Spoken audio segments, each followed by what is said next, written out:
우리가 교회를 일컬어서 그리스도의 몸이라고 말을 합니다. 거룩한 하나님의 자녀들이 예수님의 몸의 지체가 되어서 하나의 아름다운 영적인 공동체를 이룬 것을 교회라고 우리는 말을 하는데, 이 교회 안에서 번번이 대두되는 심각한 문제 하나가 있다면 그것은 성도 간의 갈등이고 내적인 분열입니다. 쉽게 말하면 싸움이 많아요. 서로 다른 의견을 가지고 대립하고 편당을 가르고 내 편 따지고 나중에 심하면 교회가 2개, 3개로 갈라지고, 이런 악순환을 이상하게 교회들이 자주 겪는다는 것입니다. 한국 교회를 연구한 어느 교회사 학자는 해방 후 한 50년밖에 안 되는 한국 교회를 일컬어서 한마디로 이렇게 요약했습니다. 교회 분열사. 한국 교회를 연구하자니까 왜 분열했느냐 하는 그거 연구하면 한국 교회사 다 연구한다는 이야기입니다. 그러니 얼마나 이 수치스러운 이야기인지 모릅니다. 지금도 한국에 있는 5만 개인지 6만 개인지 모릅니다만은 그 교회들 중에 제가 볼 때 거의 10 중에 7, 8은 교회 안으로 깊이 들어가 보면 전부 갈라져 있어요. 4분 5열입니다. 그래가지고 보이지 않게 암투를 해요.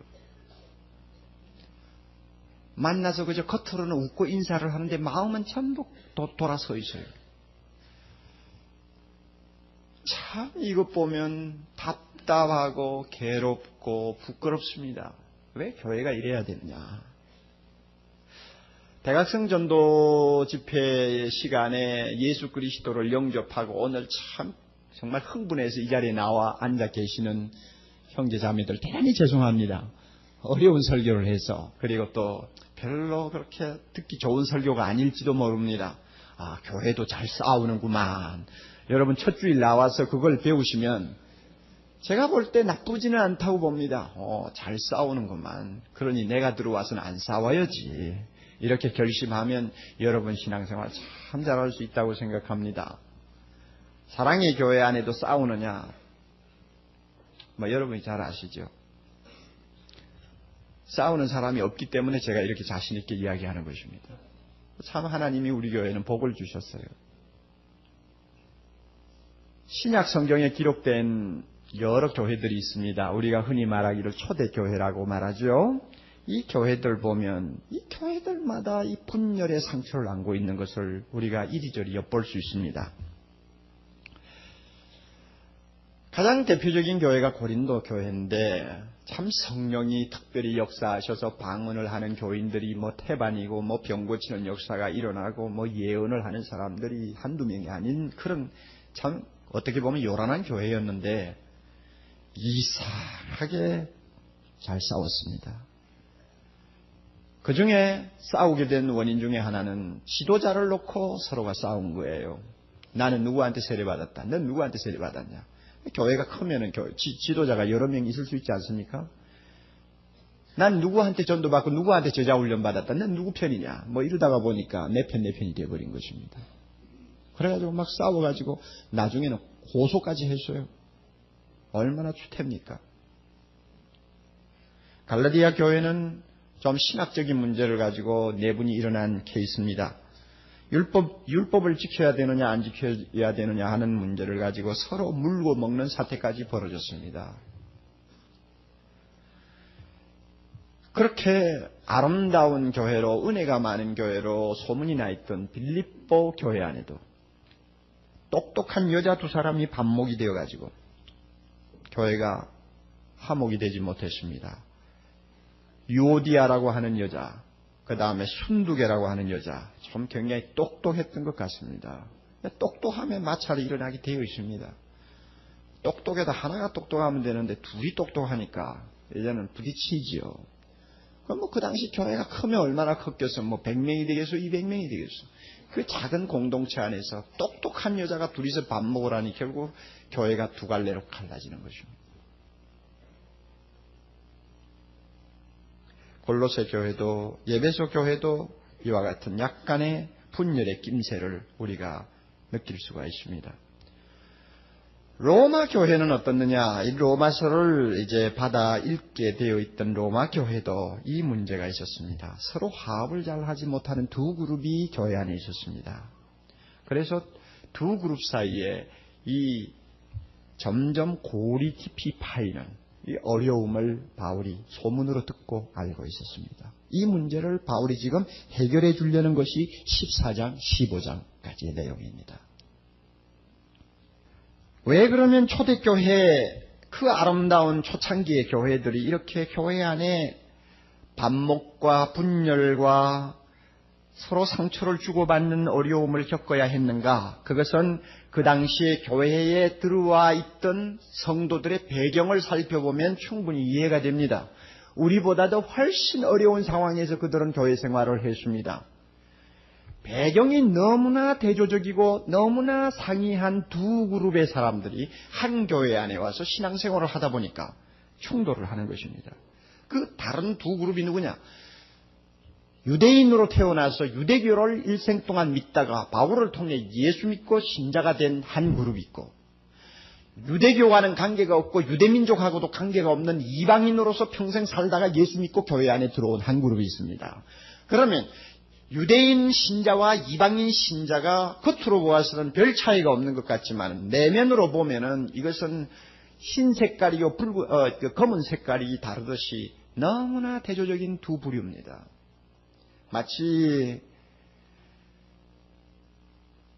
일본 사람이 예수 믿고 교회 안에 들어와서 신앙생활하고 한국 사람이 예수 믿고 교회 안에 들어와서 신앙생활을 한다고 합시다. 그럼 사랑의 교회 안에 이 두 배경이 다른 그룹이 들어와서 신앙생활을 한다고 하면 오래 하다가 보면 어떤 충돌이 일어날 수가 있습니다. 왜 그런가? 너무나 대조적인 부분이 있거든요. 초대교회가 그런 어려움을 안고 있었습니다.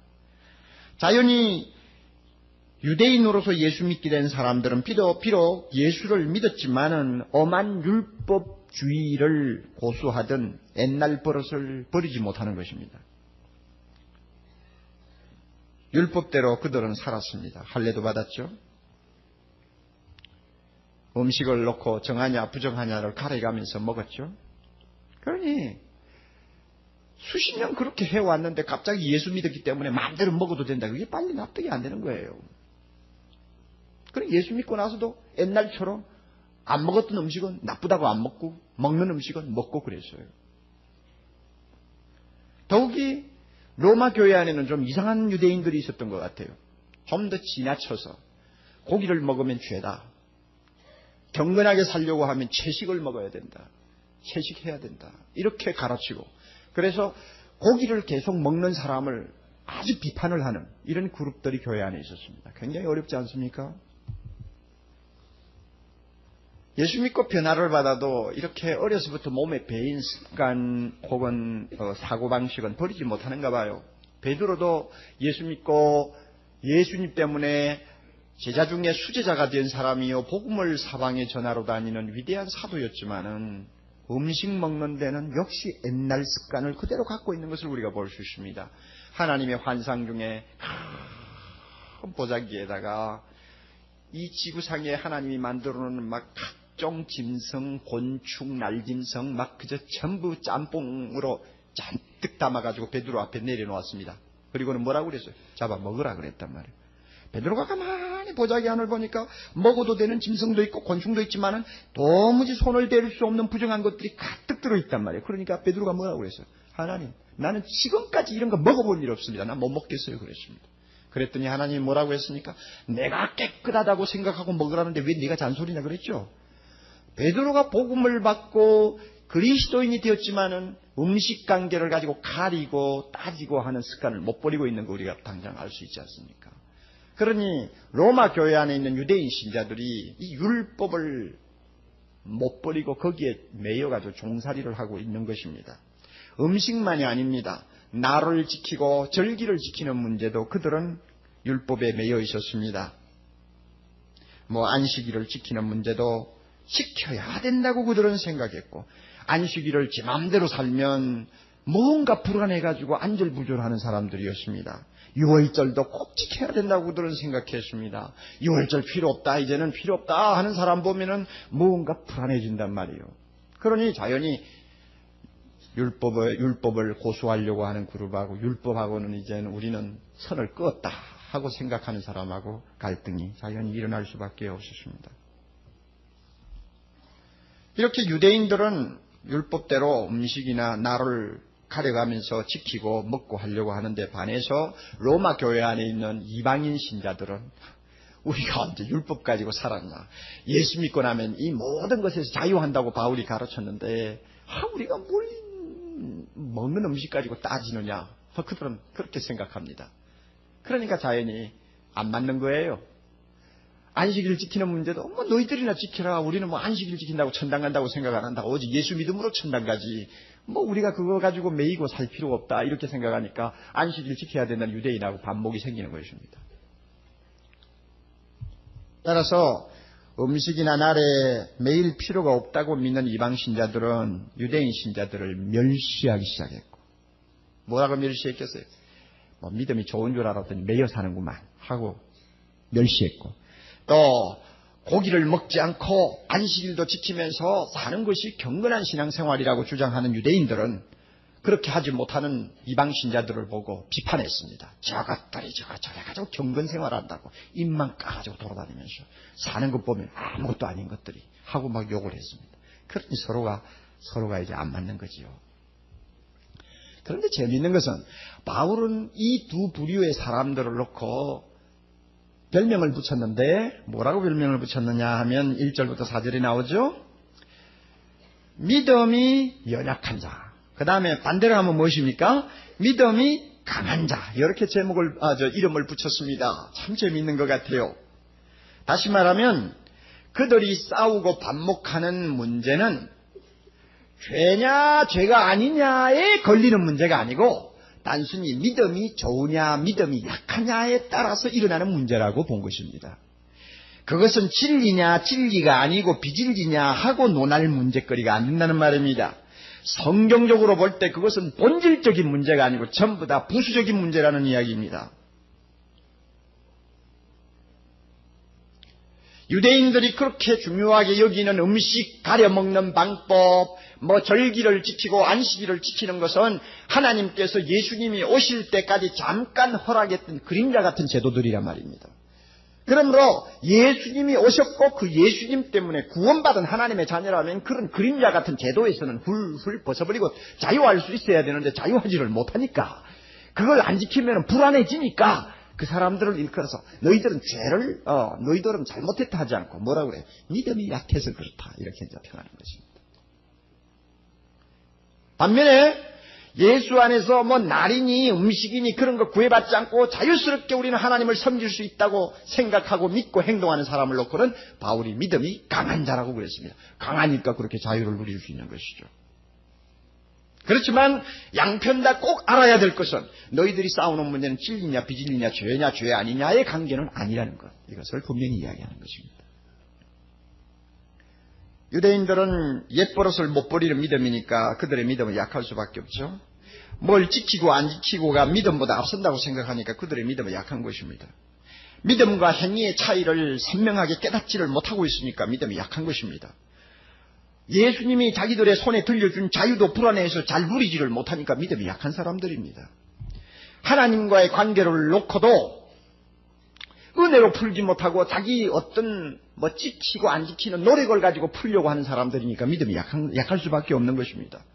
하나님이 자기를 위해서 무엇을 해주셨느냐 하는 점에 대해서는 눈이 좀 어둡고, 내가 하나님을 위해서 무엇을 하느냐에 대해서 자꾸 신경을 쓰는 사람들이니까 그 사람 믿음이 약한 사람들이죠. 그렇지만 그런 모든 것에서 벗어나서 자유스럽게 하나님을 정성을 다해서 섬기는 자들은 믿음이 강한 사람이라고 할 수밖에 없습니다. 고기를 먹었다고 해서 가책받는 것도 없고, 안식일을 지키지 않았다고 해서 그것 때문에 자기가 지옥 간다고 생각지도 않는 사람이고, 나는 예수 안에서 예수의 공로로 구원 얻는다고 생각하고 자유스럽게 신앙생활을 하니까 믿음이 강한 사람이죠. 그렇게 믿음이 강한 사람들에게는 항상 자신 있게 말하는 것이 있습니다. 예수님은 율법의 완성이시다. 율법 아래 매인 우리를 자유케 하셨다. 그래서 로마서 8장 28절 그대로 그러므로 사람이 의롭다 함을 받는 것은 율법의 행위에 있지 않냐고 어디에 있습니까? 믿음으로 되는 줄 우리가 아노라. 갈라디아 5장 1절 그리스도께서 우리를 자유케 하시려고 자유를 주셨으니 그러므로 굳세게 있어서 다시는 종의 멍에를 매지 말라고 한 이런 말씀들이 그들에게 있어서는 삶의 지침이 되었던 것입니다. 그러니까 그런 말씀을 붙들고 어느 것에서도 매이지 않으니까 자유인이니까 믿음이 강한자죠. 그렇지만 불행하게도 그들은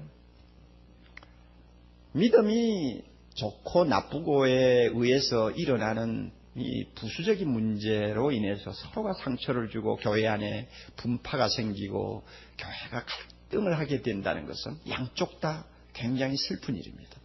차라리 죄냐 아니냐를 놓고 싸웠다면 싸울 가치가 있고 진리냐 진리가 아니냐를 놓고 서로가 분쟁을 했다면 교회가 갈라져도 명분이라도 서지만 그것이 아닌 순전히 믿음이 좋고 나쁘고에 따라서 일어난 문제를 해결하지 못해서 형제끼리 서로가 물고 뜯는다는 것, 이것이 얼마나 답답하고 부끄러운 일이냐 하는 것을 바울이 지금 지적하는 것입니다.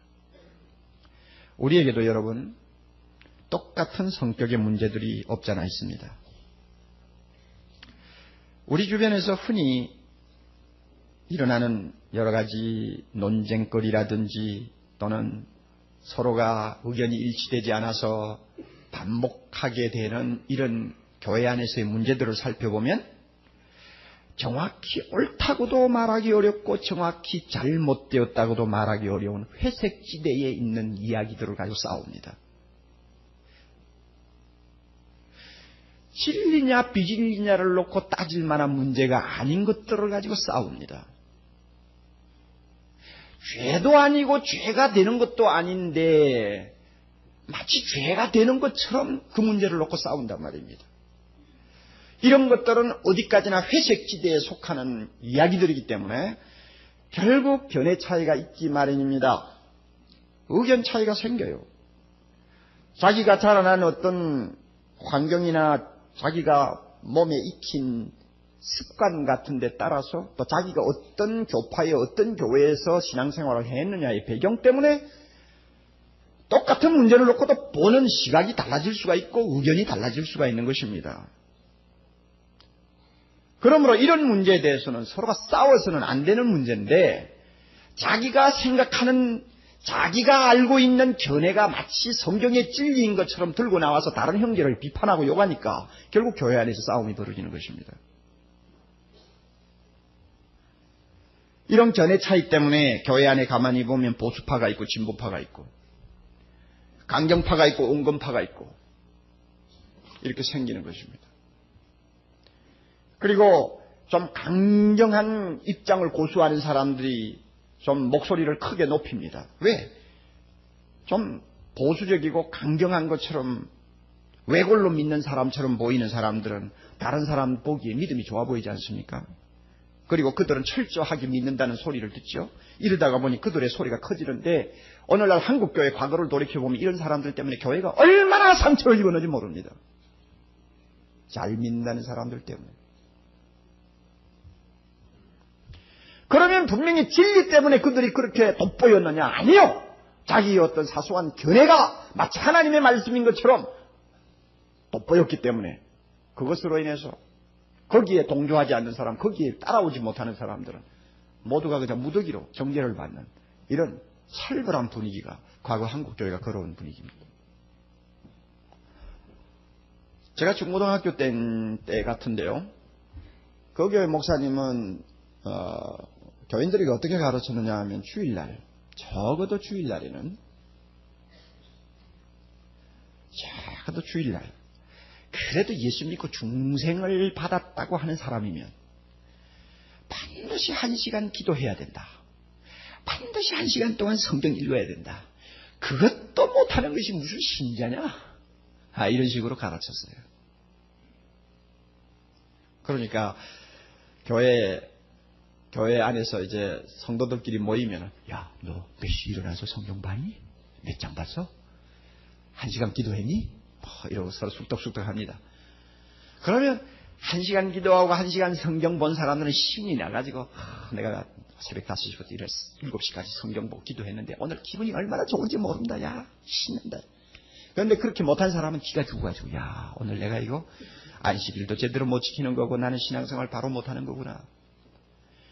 자, 이런 식으로 이 의식이 자꾸 바뀝니다. 그리고 목사님은 계속 강단에서 오늘 거룩한 주일날 1시간도 성경 안 보고 1시간도 기도도 못하는 주제에 뭐가 말이야. 성가대에 앉아서 성가 부른다고 하나님이 그 성가 듣겠느냐? 주일학교에서 아이들을 가르칠 자격이 있느냐? 정말 이렇게 혈기를 돋우어가지고 이야기합니다. 자, 그러니 자연히 어떻게 됩니까? 교회 안에서는. 목사님 이야기대로 따라하는 사람은 잘 믿는 사람으로 참 경건한 사람으로 부각이 되고, 막 이런 사정 저런 사정 때문에 그렇게 못 따라오는 사람은 기가 죽어가지고 못 믿는 사람, 이스나만 하고 아니면 지옥도 갈지도 모르는 그런 사람으로 바뀌는 거예요. 교회 안에서 자기도 모르게 두 패가 딱 갈라지는 거예요. 그러면 처음에는 가만히 있다가 나중에는 화가 나면 2시간 못하는 사람은 2시간 한다고 천당 가라 이러면서 이제 비판하기 시작하고, 또 2시간 기도하고 성경 못 보는 사람은 성경 보고 잘 실천하는 사람은 못하는 사람 막 멸시해버리는 것입니다. 그러면 여러분 한번 생각해 보세요. 성경 어디에 주일날 아침에 1시간 기도하고 1시간 성경 보라는 데 있어요? 그게 성경적입니까? 그건 목사의 생각이에요. 목사의 생각. 그래도 1시간, 2시간만 이야기했기 다행이지 12시간을 그렇게 하라고 해서 큰일 날 뻔했잖아요. 그건 목사의 이야기요. 그러므로 그것은 목사의 견해로 받아들여야 되고, 그것은 강조할 수도 있고 안 할 수도 있다는 차원에서 교회가 받아들여야 되는 것이지, 그런 것을 하나님의 말씀인 것처럼 내세우면 교회 안에서 분쟁이 일어나고 형제간끼리 대립이 일어난다는 말입니다. 이왕 먹고 마시는 문제가 대두됐으니까 술, 담배 이야기 좀 합시다. 제가 오늘만 이야기하지 않겠어요. 앞으로 1-2시간 더 계속해서 이런 문제는 다룹니다. 그런데 오해하지 말고 잘 들으세요. 우리 교회 안에 믿음 좋으신 분들, 평생 담배를 손에 대보지도 못한 사람들, 또 술이라고 하는 것은 냄새만 맡아도 기절하는 그런 분들 계시면 여러분 잘 들으세요. 저 옥 목사가 뭔가 헷가닥 하지 않았나, 여러분 그렇게 생각하지 마세요. 여러분이 그렇게 생각하는 것은 여러분이 바로 배우지 못했다는 증거입니다. 그러니까 옥 목사가 바로 가르쳐 줍니다. 이제 잘 보세요. 술을 마시고 담배를 피우는 것이 좋으냐 나쁘냐, 이것을 논하는 것은 얼마든지 할 수 있습니다. 당연히 해야 되는 이야기입니다. 그렇지만은 술을 마시고 담배를 피우는 것이 죄냐 아니냐를 가리고 논하는 것은 성경적이 아닙니다. 그리고 마치 술을 마시는 사람은 큰 죄를 범한 것처럼 정죄하고 담배 꽁초를 들고 다니는 사람은 아예 신앙이 없는 것처럼 비판하는 것은 그 사람 스스로가 죄를 범하는 것입니다. 성경 다 뒤져보세요. 창세기 1장 1절부터 요한계시록 22장 마지막 절까지 주 예수의 옷이 없어서까지 다 들여보라고. 다 들여보면 어디 담배 피운다고 죄라고 규정한 성경이 있고, 어디 술 한 방울 마시면 지옥 간다고 하는 데가 어디 있나 보라 말이에요. 성경에 없는 이야기예요, 그거는. 그러므로 그것은 죄냐 아니냐를 가지고 논할 문제도 아니고, 진리냐 비진리냐를 가지고 논쟁할 거리도 못 되는 것입니다. 한국 교회가 술, 담배를 금하는 이유는 다른 데 있어요. 그것은 이제 다음 시간에 내가 이야기해요. 왜 안 피우고 안 마시는 것이 훨씬 좋으냐? 그것은 다음 시간에 이야기하자 말이에요. 그러나 마시고 피우는 일을 아직도 끊지 못하고 있는 형제를 놓고 마치 지옥에 갈 사람처럼 대하지 말라고 말이에요. 여기 믿음 좋은 부인들, 남편이 어쩌다가 술 냄새를 좀 피우고 집에 들어오면, 아이고 당신 또 죄지었구냐 하지 말라 말이야. 사람 잡는 거요, 잡아요 이거. 피임약을 복용하는 것이 죄냐 아니냐 굉장히 가리기 어렵습니다. 회색지대입니다. 그러므로 우리 견해 차이가 얼마든지 나올 수 있어요. 주일날 저녁에 우리는 예배 안 보죠. 주일 저녁에 예배를 보는 것과 보지 않는 것, 그건 놓고 죄냐 아니냐 우리는 따질 수가 없어요. 성경이 주일 저녁에 예배 보라는 데가 없어요. 또 안 봐도 된다는 데도 없어요. 복음 성가를 가지고 예배 중에 막 교인들이 박수치면서 하는 것이 옳으냐 그러냐고 따질 아무런 근거가 없어요. 그런데 그런 문제를 가지고 서로가 의견 대립이 되고 갈등을 한다면 얼마나 답답한 일이냐 그 말입니다. 날 문제가 나왔으니까 주일 성수에 대해서 한마디 합시다. 이것도 앞으로 한두 시간 더 이야기합니다. 유대인들은 안식일을 토요일날 지켜야 된다고 강조하고 6월절도 지켜야 된다고 그들은 주장했습니다. 예수를 믿으면서도 그 버릇을 못 고쳤어요. 그런데 이방인들은 그런 거 안 지켜도 된다고 생각했습니다. 자, 그러면 오늘날 우리에게는 뭐 안식일이다 뭐 그다음에 6월절이다 하는 문제는 걸리지 않습니다만은 휴일 성수 문제 한번 짚고 넘어가자고요. 굉장히 예민한 영역입니다. 성경적인 것부터 먼저 이야기합니다. 성경적인 거. 성경을 보면 7일 주기로 하루를 구별해서 일도 안 하고 쉬고 그 다음에 하나님 앞에 예배 드리는 것은 성경적입니다. 7일 주기로. 왜? 하나님께서 천지를 창조하실 때 그렇게 안 하면 우리 몸이 배겨내지 못할 정도로 약하다는 것을 아시고 7일 만에 하루는 쉬도록 하셨고 그 날이 복되게 하셨습니다. 그리고 기독교는 예수님이 부활하신 날부터 이왕 7일 주기로 하루를 쉬는데 이날 쉬어도 좋고 저날 쉬어도 좋은데 이왕 기독교가 7일 중에 하루를 쉴 바에는 우리 예수님이 죄와 사망의 권세를 이기고 부활하신 다음 우리로 하여금 안식하게 하신 그날을 기념해서 지키자. 이렇게 해서 결정해가 지금까지 1900년 동안 지켜내려와요. 이게 주일입니다. 그러므로 7일 중에 하루를 우리가 쉬는 것, 하루를 하나님께 그의 성호를 찬송하고 바치는 것은 성경적입니다. 이 점에 대해서는 우리는 의심할 필요가 없습니다. 그러므로 볼테르가 블라디소 국왕에게 기독교를 없애려면 주일을 폐지하십시오 하고 권한 것은 맞아요. 주일을 가지고 있느냐, 주일을 지키느냐, 못 지키느냐에 따라서 기독교가 죽고 사는 사활의 문제가 걸려버립니다. 그래서 북한에는 주일을 없애버렸잖아요. 그러니까 기독교도 말살되죠. 그만큼 중요합니다. 그러나 한 가지 매우 중요한 사실을 기억해야 합니다. 주일 성수라고 하는 성수 개념입니다. 성수가 무슨 뜻이냐 제가 사전을 찾아보니 성수라는 말이 사전에는 없어요. 의미가 있어도 다른 말이에요. 그러니까 이것은 기독교가 만들어낸 단어 같아요. 거룩하게 지킨다. 아마 이런 뜻인 것 같습니다. 거룩하게 지키는 이 성수에 대해서는 성경의 원리는 이야기하지만 구체적으로 무엇을 하고 무엇을 하지 말고 이렇게 하고 저렇게 하고 무슨 세칙을 만들어 놓은 것은 하나도 없습니다. 그럼에도 불구하고 과거의 한국교회가 이 문제를 가지고 마치 유대인들이 안식일을 지키지 않는다고 다른 사람을 비판한 것처럼 주일을 거룩하게 지키지 못한다고 얼마나 사람들을 불행하게 만들었는지 모릅니다. 왜 제가 이렇게 과격한 표현을 하느냐 하면 저 자신이 그런 문제로 인해서 너무 많이 시달렸기 때문에 그렇습니다. 한국교회가 주일을 이렇게 지켜야 된다 하고 내걸어 놓은 것이 과연 성경적이냐 하고 볼 때 그런 사소한 문제들은 성경적이 아니에요. 다 교회에서 좋으니까 내걸어 놓은 하나의 규칙이고 하나의 그냥 경건 생활의 하나의 그저 길잡이가 되는 것이지 그것이 성경이 아니라 그 말이에요. 특별히 여러분 어느 나를 특별히 고집하는 거, 그 나를 고집하는 것이 주일 성수냐, 이것도 우리는 다시 한번 검토를 해야 합니다. 어떤 날을 고집하고 그 날에다 사람을 묶어놓고 그 날에 노예가 되는 것처럼 가르치는 것은 성경적이 아닙니다. 주님은 그렇게 가르치지 않았어요. 오늘 며칠이죠? 11월 15일. 11월 15일이 1992년에는 주일이 되었지만 다른 해는 무엇이 됩니까? 토요일도 되고 월요일도 되죠.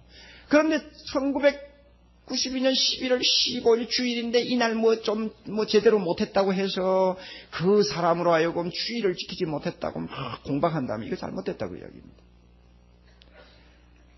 우리는 지구촌에 살고 있습니다. 우리는 15일 날 주일이라고 거룩하게 지켜서 하나님 앞에 예배를 드리지만은 꼭 같은 날인데 저쪽에 꼭 같은 시간인데 날이 아니고 시간인데 미국에서는 지금 한참 주말이라고 정신없이 놀고 있는 토요일이에요. 그러니까 어느 날을 고집하는 것은 우습다 그 말입니다. 중동 건설 현장에 가 있는 우리 형제들, 거기는 주일이 없어요. 금요일을 쉬어야 돼요. 그러면 주일날 쉬지 않고 금요일날 쉬니까 우리는 예배도 드릴 필요가 없고 신앙생활 할 필요도 없다 하고 그냥 전부 포기해버렸다면 얼마나 비참해집니까? 그러니 거기에서는 금요일날 모여서 예배 드린단 말이에요. 그게 잘못입니까? 7일 주기로 금요일을 택해서 노동하는 사람들이 모여서 예배를 드린다. 잘한 거예요.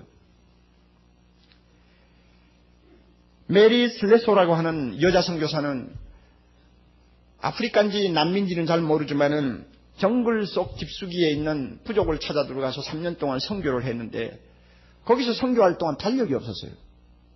그러니 날짜가 오락가락 한단 말입니다. 그러니까 어느 날은 자기가 분명히 오늘은 주일이다 생각하고 모여서 예배를 드렸는데 나도 알고 보니 주일이 아니더라고요. 또 어느 날은 분명히 월요일이다 생각하고는 지붕에 올라가서 독지를 가지고 지붕을 뜯어 고쳤는데 나도 알고 보니 주일이더라고 말이에요. 그러면 그 여자가, 그 여성교사가 잘못했느냐, 죄를 지었느냐, 우리가 아무도 그렇게 말할 수가 없는 것입니다. 우리에게 주어진 그리스도인의 자유는 7일 중에 어느 한 날을 우리가 하나님 앞에 드릴 수 있는 자유입니다. 다행히 기독교 전통이 예수님이 부활하셨다고 기념하는 이 날을 특별히 구별했기 때문에 우리는 이 날을 지키는 것입니다. 그러나 이 날이 없다면 어느 날을 지켜도 무방한 것입니다. 우리는 어떤 날에 매여가지고 끌려다니질 않아요. 만약에 옥 목사가 감옥에 끌려 들어갔는데 주일날 절대 성경도 보지 못하게 하고 기도도 못하게 간수가 일부러 막는다면 그러면 어느 날을 택해야 됩니까? 토요일을 택하든지 월요일을 택하든지 하루를 택해서 하나님 앞에 예배 드려야 되지 않습니까? 왜? 그 날에 매일 필요가 없기 때문에 그렇습니다. 그러므로 주일날을 위한 순교자라는 것은 정말 이상한 이야기입니다. 주일을 지킬 때 어떤 법규를 만들어서 그것을 잘 실천하면 주일을 거룩하게 지켰다. 그것을 범하면 주일을 어겼다. 이렇게 강조하는 것도 사실은 대단히 위험한 것입니다. 견해 차이가 있을 수 있어요. 자, 예를 들어서 우리 목사님들 가운데서 어떤 분은 주일날 아침에 금식을 하시대요. 그리고 저보고 자랑을 해요. 나는 주일이면 금식해. 주일날 설교 3번 하는데 아침에 뭘 조금 마시든지 먹고 나오면은 속이 답답해가지고 설교가 안 나와. 그래서 나는 금식하고 나오면 그렇게 은혜가 돼. 그리고 날 쳐다보고 너는 금식 하나 먹나 하고 따지는 것 같아요. 그런데 저는 이거 안 먹으면 안 되거든요. 우유를 마시든 빵을 먹든 먹고 나와야 주일날 설교를 하지. 그러지 않으면 내가 은혜가 안 되는데 어떻게 합니까? 내가 은혜가 안 되는데 교인들 은혜 받을 리가 없지. 그런데 그 금식하고 나오는 사람 자기 금식하는 것이 굉장히 경건한 것처럼 생각하고 못하는 사람은 은근히 주일을 거룩하게 지키지 못하는 것처럼 눈치를 준단 말이에요. 벌써 잘못된 것입니다. 성경이 어디 주일 아침에 금식하라고 하는 게 어디 있어요? 몇 개면이요? 없지 않아. 없는데 왜 떠들어? 그죠? 교인들 중에도 마찬가지요. 주일날 아침에 안 먹고 교회 와서 예배 드리니까 너무 은혜스러워서 그걸 한두 번 하다 보니까 안 먹는다. 그건 어디까지 자기 사정이지 내 사정은 아니라고 말이에요. 그러니까 자기가 은혜 받으려면 먹지 말더니 마시지 말더니 자유야. 그러나 주일날 아침에는 더 식욕이 나가지고 하나님 앞에 예배 드리기 위해서는 더 많이 먹어야 된다고 실컷 먹고 나오는 사람 보고 너 어떻게 그렇게 경건하지 못하냐 하면 그건 안 되는 것입니다. 무슨 말인지 알겠죠? 예. 비판하지 말라고 말이에요. 어린 시절 저는 주일날 되면은 차도 못한다. 다른 책도 읽어서는 안 되고 성경만 꼭 읽어야 된다.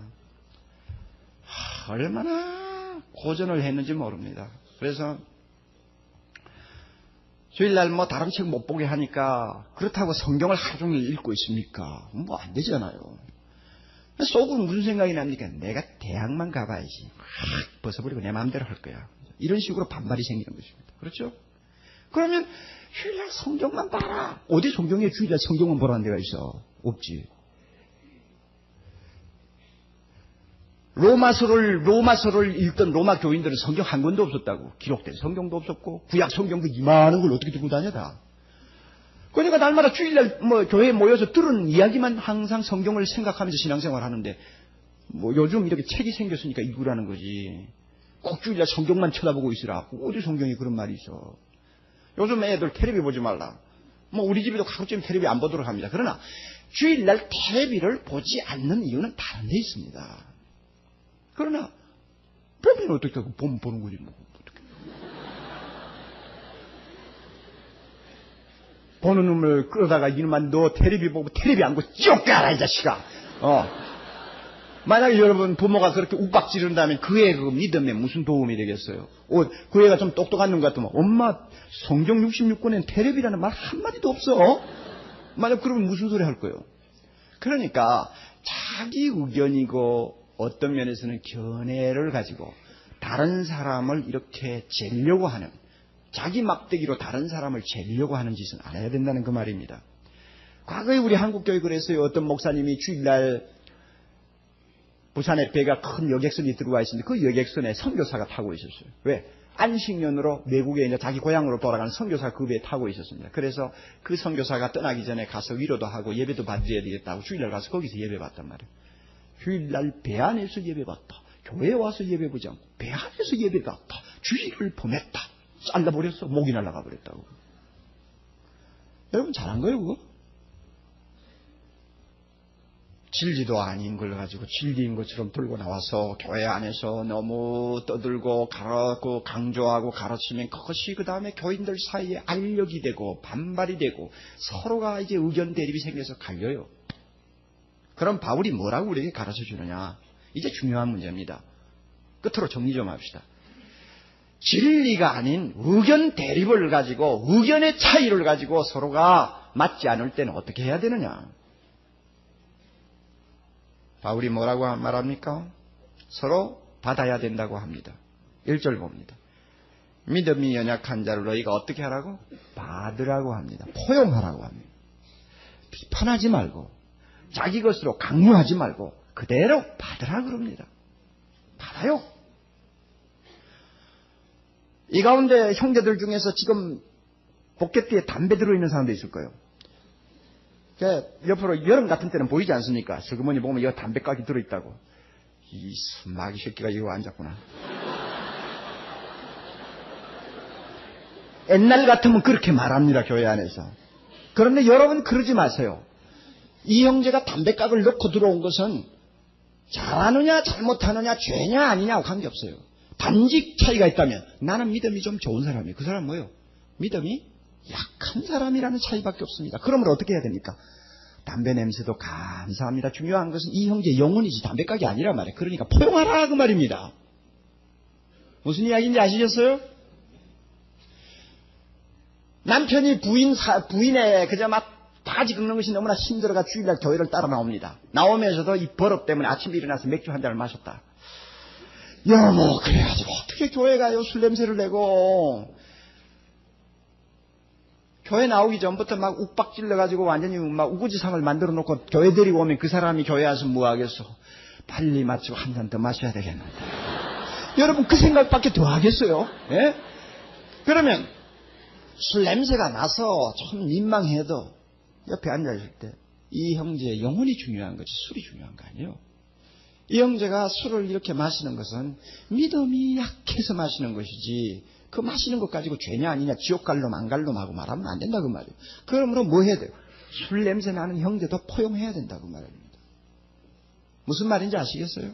예. 포용하라. 그럼 우리가 왜 포용하느냐? 3절 봅니다. 먹는 자는 먹지 않는 자를 업신여기지 말고 먹지 못하는 자는 먹는 자를 판단하지 말라. 이는 그 다음에 다 같이 하나님이 저를 받으셨음이니라. 비록 술 냄새가 나는 형제라도 하나님이 그를 받았다면 그 형제는 귀중한 하나님의 자녀입니다. 담배를 아직 끊지 못하고 힘들어하지만 그러나 하나님이 그를 받으셨으면 우리도 받아야 합니다. 주의를 지키는 문제를 가지고 어떤 사람은 하루 종일 텔레비도 안 보고 다른 책도 안 보고 그저 하나님만 위해서 하루를 산다. 얼마나 아름답습니까? 그러나 어떤 형제는 집에 돌아가면 신문 보기 바쁘고 집에 가면 막 텔레비 틀기 바쁘고 설교 들은 것은 벌써 저만큼 백리 밖으로 도망가고 하나도 남아있는 거 없어. 그래도 그 형제를 비판하지 말아야 되는 것은 그 사람이 믿음이 약해서 그런 걸 받아야 된다고 말입니다. 하나님이 그 사람을 받았어요.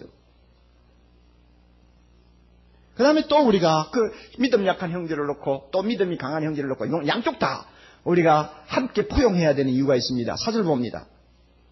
남의 하인을 판단하는 너는 누구뇨? 그 섰는 것이나 넘어지는 것이 제 주인에게 있음에 저가 세움을 받으리니 이는 저를 세우시는 권능이 주께 있음이니라. 여러분, 우리 모두는 누구의 종입니까? 예수 그리스도의 종이요 하나님의 종입니다. 그러면 나를 판단할 분이 있다면 하나님밖에 없어요. 예수님밖에 없어요. 내 옆에 있는 형제가 아무리 잘못하는 것이 눈에 보여도 내가 그 사람의 주인이 아닙니다. 그러므로 나는 판단해서는 안 돼요. 내하고 견해가 좀 다르다, 내하고 생각이 좀 다르다, 다르다는 그것 가지고 그 형제를 정죄해서는 안 된다 그 말입니다. 만약에 그 형제가 잘못하는 거 있으면 하나님이 자기 종이니까 판단하실 거란 말입니다. 그러므로 다른 형제에 대해서 내가 주인 노릇하지 말아야 됩니다.